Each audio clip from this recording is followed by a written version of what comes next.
The impossible happens again. Seeking shelter from relentless airstrikes, over 1 million refugees in Rafah are told to prepare for a ground assault. With nowhere left to go and the border with Egypt closed, those who fled from the north to the south confront yet another threat of annihilation. Can Israel continue this assault on civilians unabated? I'm Andrea Sankey, and today's newsmaker is Rafah.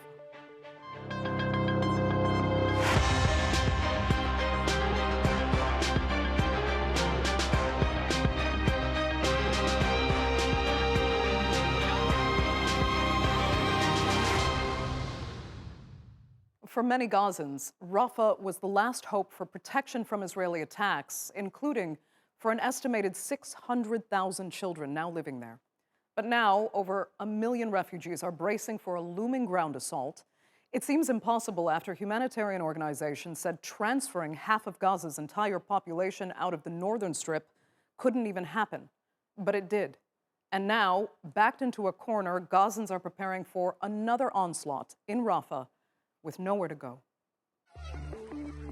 Gazans are bracing for the promised Israeli military offensive in Rafah. More than 1.4 million Palestinians had fled to the southern city for safety as the Israeli military relentlessly bombed the north. Now the last refuge for Gazans is in grave danger. In preparation for the ground offensive, the Israeli army has intensified airstrikes on the previously declared safe zone. 100 killed in 5 minutes is a very large number.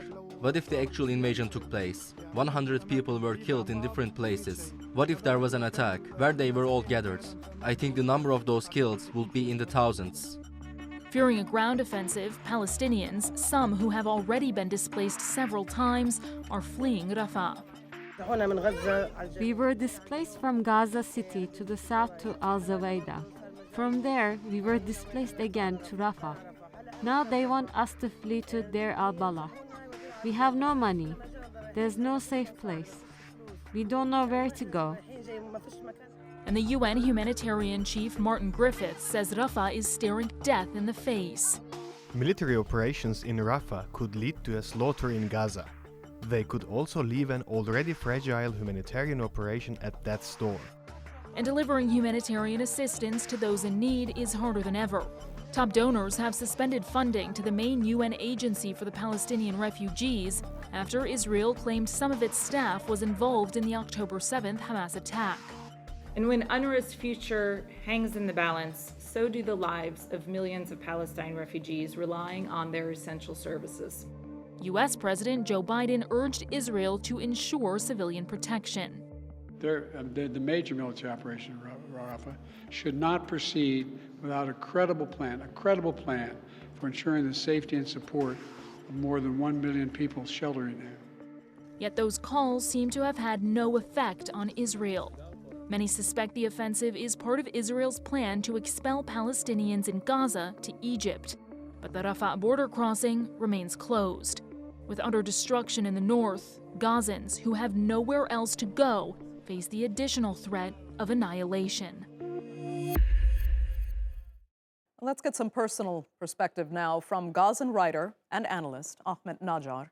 He joins us from London. Ahmed, thank you so much for being with us. You are in the UK, but much of your family and friends remain in Gaza and in Rafah.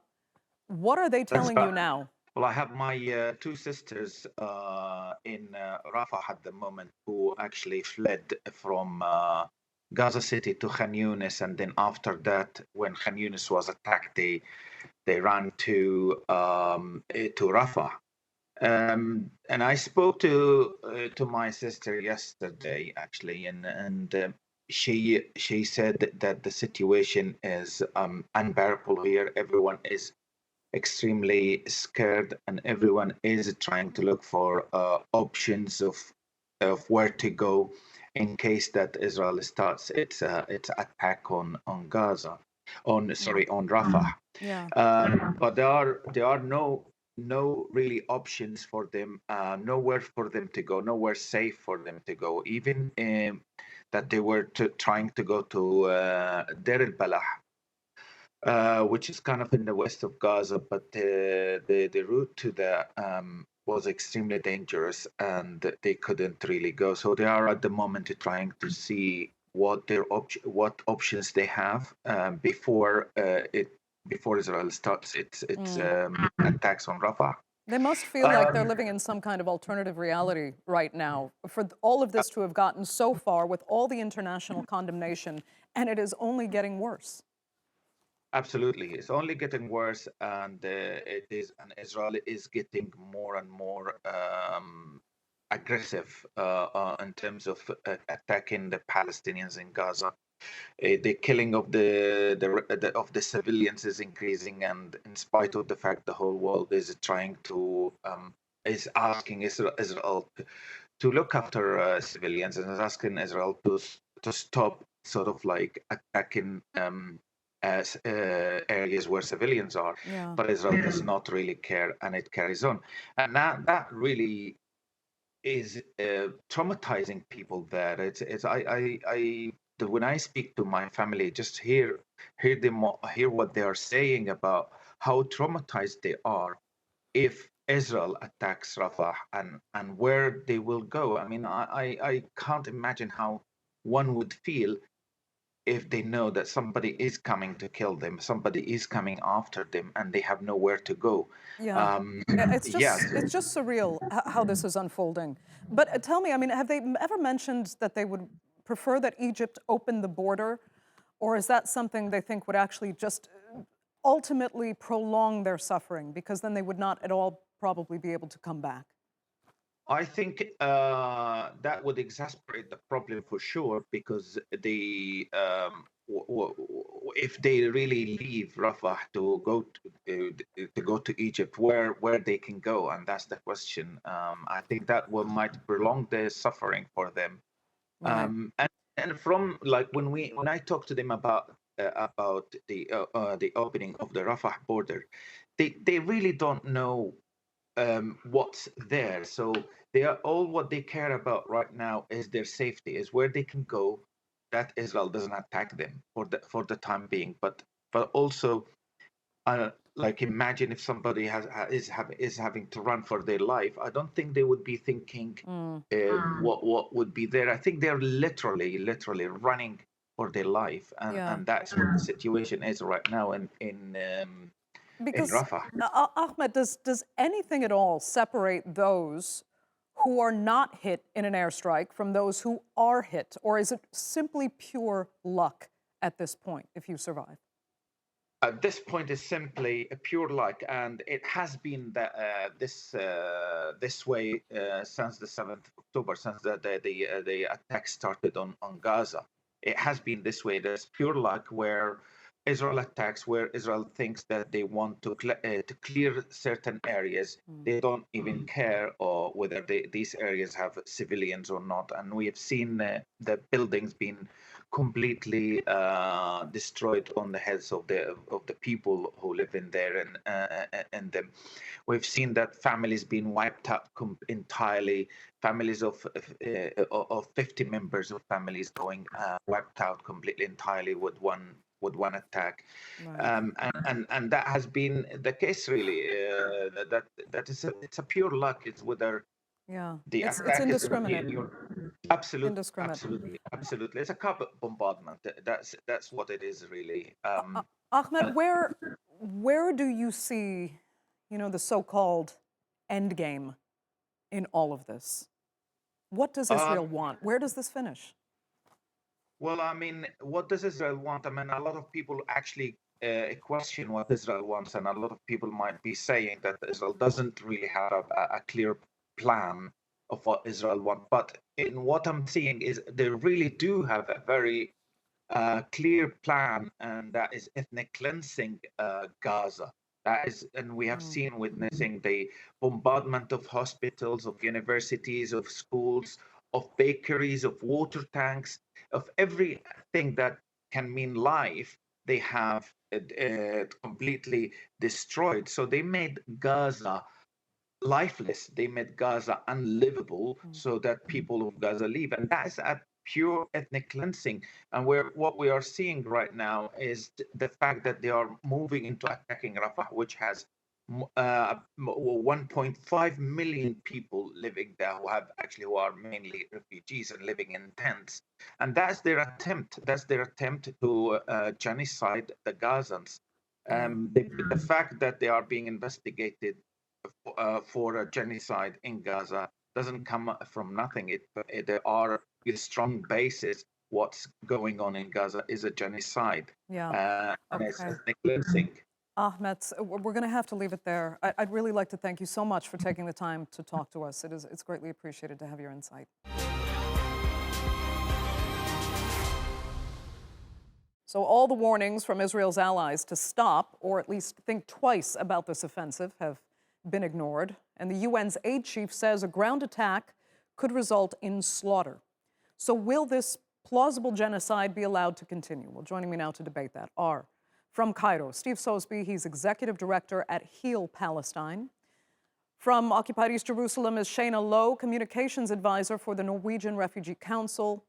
And from Washington is Palestinian-American political analyst Omar Baddar. Thanks all so much for being with me. Well, like I said, the impossible just keeps happening, and no court judgment nor international condemnation can seem to stop it. So, Omar, does it perhaps prove that this next offensive is part of a larger plan to try to force Gazans, into Egypt? Because some are saying Israel actually doesn't have a plan, but then others are saying, oh no, this is actually exactly what Israel wants. Yeah, I think you would have to be blind at this point to pretend that this is not part of a plan. I mean, it was an aspirational plan. I don't think Israel understood whether it could get away with ethnically cleansing Palestinians out of Gaza or not. But they're going for it, and they're waiting to see whether the international community responds with anything that is more than just words. And so far, it has been only words, and therefore, they're just proceeding with the campaign. It's a quintessential part of Israel's relationship with the entire world.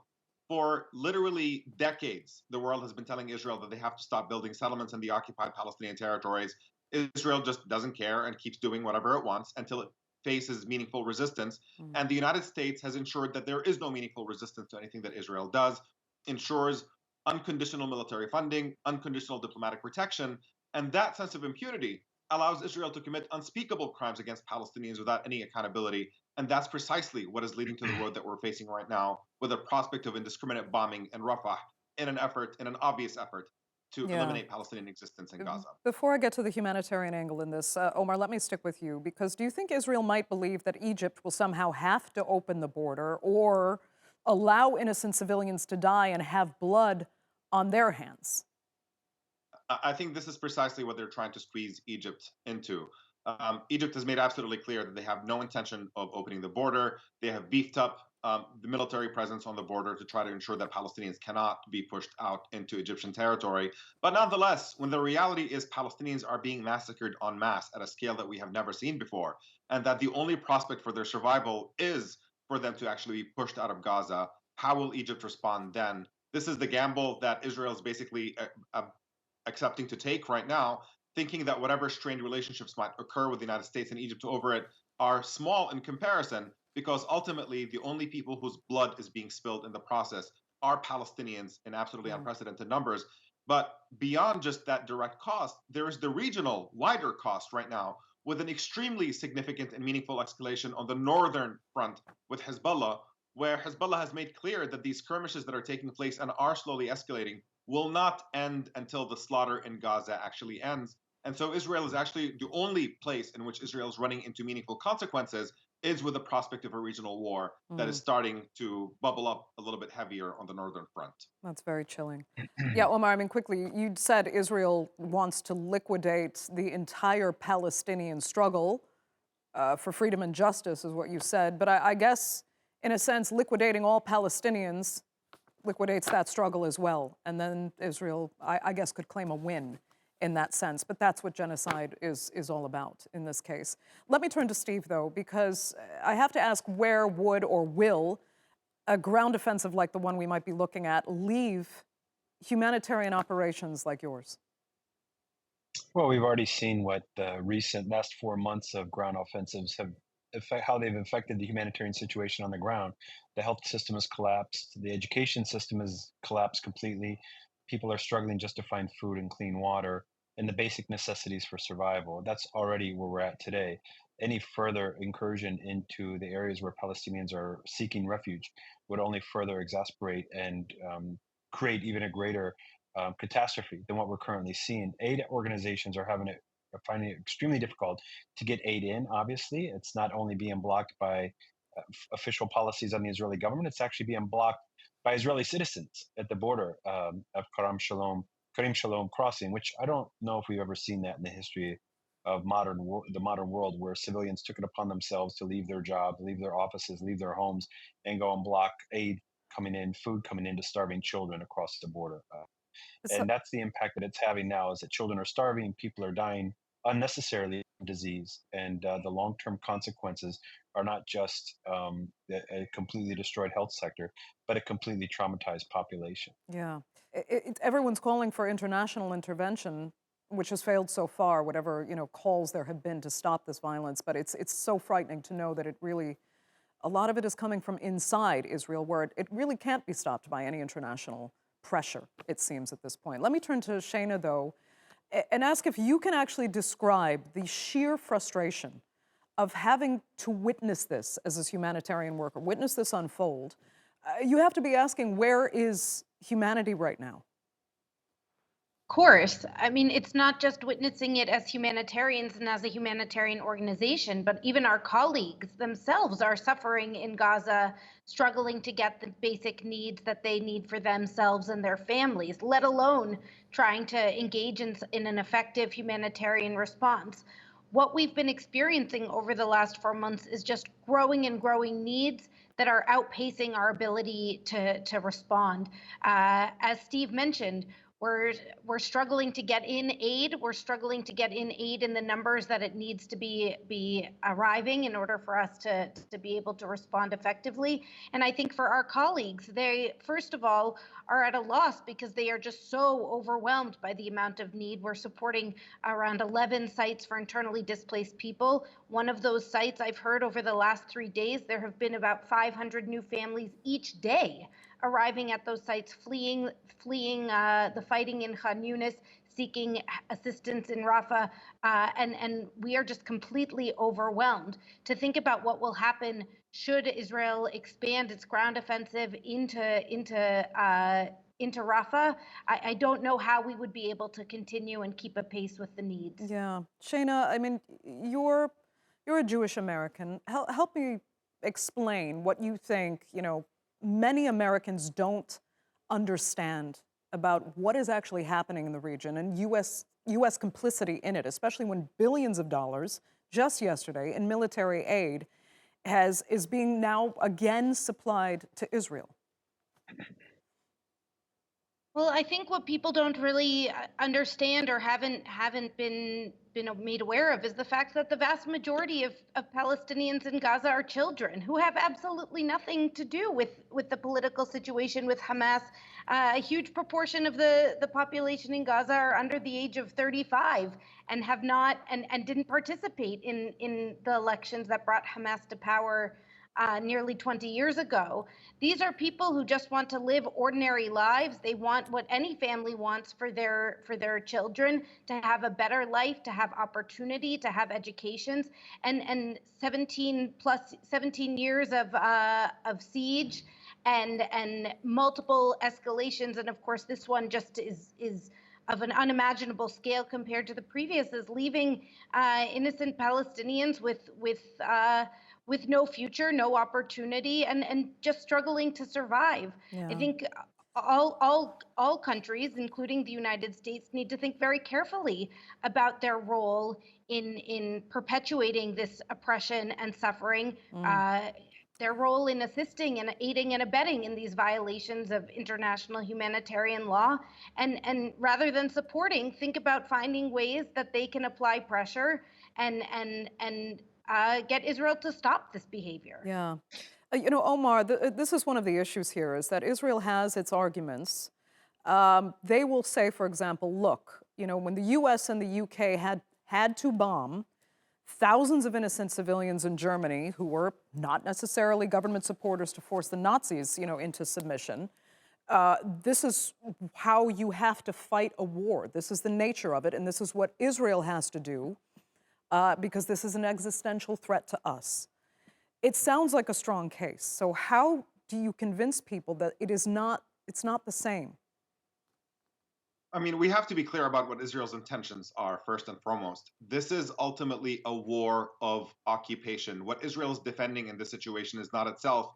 It's defending its ability to rule all of the Palestinian territories, including the occupied Palestinian territories, without any challenge. And Palestinians are being given the option. You either live in the occupied territories besieged, without rights, without the ability to move around, where Israel can take your land from you at will whenever they want to, or if you don't like it, then you can leave. That's the system of apartheid that Israel is defending. And whenever Palestinians respond to Israel's daily and incessant violence of occupation, Israel takes the violent response they get as justification to carry out massacres and ethnic cleansing. They are waging a war on Palestinian civilians in which there is no prospect for freedom for the civilian population on the other side of that war. You know, you could make the argument that in World War II, that in spite of some of the devastating tactics that were taking place, that there is a prospect on the other end of it, of a free Germany and a free Japan where the populations prosper. Israel has completely blocked that possibility out of hand. What they're insisting on is that every Palestinian that lives in Gaza has to live as a subject of occupation, ruled by a government that does not afford them any rights, and that this is the only way that Palestinians are allowed to exist. What we ultimately need, if you actually want genuine peace and security in the long term, you have to fundamentally change that dynamic, because that oppression is precisely what produced Hamas. It's precisely what drives the desperation that pushes Palestinians in the direction of pursuing violence as a means to achieve their freedom. And if you actually want to defeat that and you want to provide real, meaningful security, then Israel has to start seeing Palestinians as equal human beings who are deserving of the same dignity and freedom and respect that Israelis enjoy. And that's the only ticket to a better and more prosperous future. Yeah. But as long as Israel insists that apartheid is what's going to rule the land, is a system in which Jewish Israelis are privileged over Palestinians and Palestinians have no rights, that's a recipe for endless violence in which there can never be an end in sight. Yeah. I mean, Steve, let me come back to you. There are humans, obviously, on both sides of this. And I'm thinking as well, and maybe you can speak to this as a humanitarian worker, what would a ground offensive be like for those Israeli troops and those Israelis? I mean, such operations are hugely traumatizing and dangerous for soldiers. They also traumatize a population. And to achieve what? Well, I'm not an expert on how killing civilians affects military soldiers or people who are responsible for such actions, but I can only imagine we're all human beings and we have emotional complexities in which causing harm to innocent civilians, particularly children in the case of Gaza, would result in significant trauma for those people, one would think. But what we've seen already, in just following some of the Israeli social media that soldiers post on social media, is kind of a lack of regard or disregard for civilian life in Gaza, that there's almost some element of pleasure in the killing in the destruction of the Gaza Strip. And I'm not saying that is common with every Israeli soldier, but it's certainly the message that seems to come out through a lot of the social media. There is a very significant lack of concern for the Palestinian civilian population, even the children. And we've seen even Israeli soldiers brag about shooting and killing children in Gaza. And that to me is very concerning. Of course, I suspect the majority of them are there because they're forced to go and fight by their government. And who knows what the long-term implications are going to be. We've seen when American soldiers came back from Vietnam, for example, or from other conflicts, the impact that it had with PTSD and so on. But I think the bigger issue here is not the soldiers who are on the ground killing Palestinians, but the Palestinians themselves who are just trying to survive.